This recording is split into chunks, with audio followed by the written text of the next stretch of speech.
सूत्रों के हवाले से ये जानकारी आ रही है कि डिग्री कॉलेजेस में जो एकेडमिक अरेंजमेंट के तहत असिस्टेंट प्रोफेसर्स कॉन्ट्रैक्चुअल्स लगाए हुए हैं और इसके तहत जो क्लस्टर रिसोर्सेज कोऑर्डिनेटर्स हैं और जो वोकेशनल ट्रेनर्स हैं और सीजनल टीचर्स हैं, ये हाईली क्वालिफाइड बच्चों के लिए जो MPhil, PhD, net clear, set clear बच्चे हैं, इनके लिए सरकार ने और एडमिनिस्ट्रेशन ने पॉलिसीज़ बना ली गई हैं। जिस तरीके से हमारी ये मांग है कि एकेडमिक अरेंजमेंट के तहत जो डिग्री कॉलेजेस में कॉन्ट्रैक्चुअल असिस्टेंट प्रोफेसर लगे हुए हैं उनकी तनख्वाह जो है वो यूजीसी ग्रेड के तहत 57,000 होनी चाहिए। और साथ में हमने ये भी मांग किया है कि क्लस्टर रिसोर्सेज कोऑर्डिनेटर्स जो हैं, जब तक समग्रा की स्कीम है वो तब तक कंटिन्यू रहने चाहिए। और सीजनल टीचर्स की सरकार ने 6 से 9 महीने का रिपोर्ट जो है वो दायर कर दी है और फाइनेंस डिपार्टमेंट को भी चली गई है। और वोकेशनल ट्रेनर्स के लिए हमने ये भी मांग किया है कि उनको भी उनके लिए रिक्रूटमेंट पॉलिसी बनाई जाए और प्राइवेट कंपनीज को बीच में से निकाला जाए, क्योंकि इनके नाम के ऊपर, वोकेशनल ट्रेनर्स के नाम के ऊपर बहुत पैसा वो ड्रॉ करते हैं, लेकिन इन्हें मामूली सी तनख्वाह दी जाती है। तो सारे जो बच्चों ने पूरी मेहनत की, सेक्रेटरीट के चक्कर लगाए, मंत्रियों को रिप्रेजेंटेशंस दी, कई एमएलएस को रिप्रेजेंटेशन दी, लेकिन इनका काम अभी इंसाफ नहीं मिल रहा है पूरा। तो और हम तो पहले दिन से ही, क्योंकि भारतीय जनता पार्टी ने रियासत तोड़ करके और यूनियन टेरिटरी बना करके और एब्रोगेशन ऑफ आर्टिकल 370 करते हुए, तोड़ते हुए इन्होंने बड़े ख्वाब दिखाए थे नौजवानों को, लेकिन एक भी ख्वाब पिछले 11 सालों में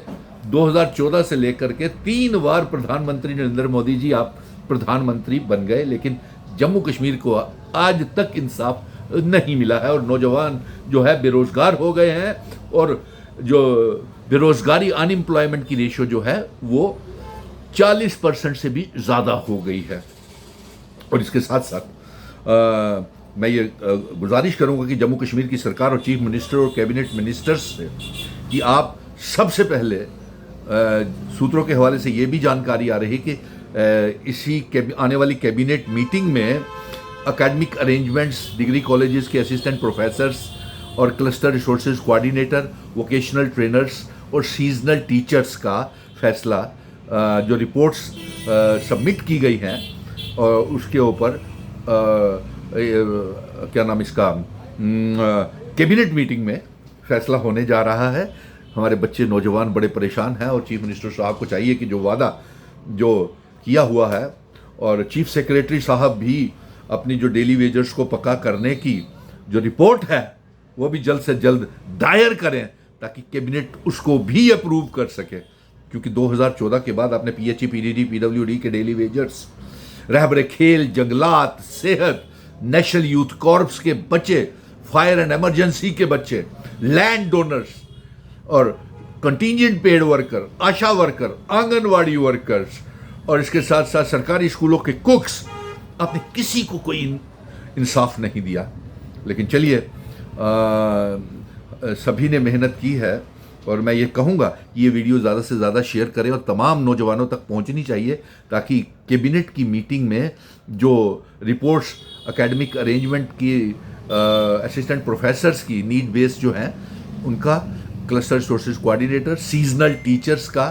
और वोकेशनल ट्रेनर्स का, इन तमाम पढ़े लिखे नौजवानों का फैसला हो सके और कैबिनेट इसको अप्रूव कर सके। और ये अप्रूवल मैं मरकज़ को भी कहूँगा, जो फाइनेंस डिपार्टमेंट है और जम्मू कश्मीर का फाइनेंस जो डिपार्टमेंट है, फाइनेंस मिनिस्ट्री चीफ मिनिस्टर साहब के अंदर आती है, तो आप फैसले आपके हाथ में हैं, आप करिए। और एलजी साहब, आप कोई रुकावट मत डालिएगा, आपके तमाम किए गए वादे डेली वेजरों के साथ और कृषि उद्यमी जो आपने लगाए थे उनको एक पैसे का भी अभी तक तनख्वाह नहीं मिल रही है। कृषि उद्यमियों को, किसान खिदमत घर में जो काम कर रहे हैं, और मुबारक की बात है, ये वीडियो ज़्यादा से ज़्यादा शेयर करें और अपनी डिमांड्स जो हैं इसके ऊपर ज़रूर कर दें।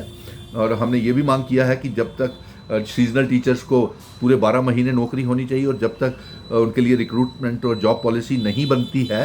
तब तक उनको 20,000 रुपये तनख्वाह दी जाए। और जितनी भी इंक्रीमेंट्स हैं वो वोकेशनल ट्रेनर की और क्लस्टर रिसोर्सेज कोऑर्डिनेटर की, उनको जो 27,000 रुपया उनका बनता है उनको दिया जाए। और उन्हें सरकारी स्कूलों में